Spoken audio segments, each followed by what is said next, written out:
Hello, today I'm going to be showing you how to separate audio from video using CapCut PC.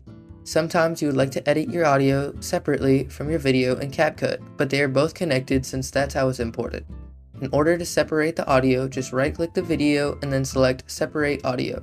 Or if you want to be really quick with it, select the video on the timeline and then push Ctrl-Shift-S. This is the shortcut for separating the audio from the video.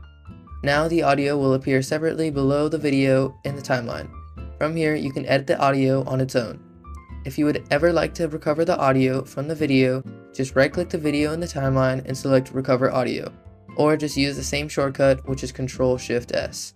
Lastly, if you edit the audio separately and want to group the audio and video back together again and keep the edited audio the same, just click on the video on the timeline and then hold down the Control key on your keyboard, and then select the audio.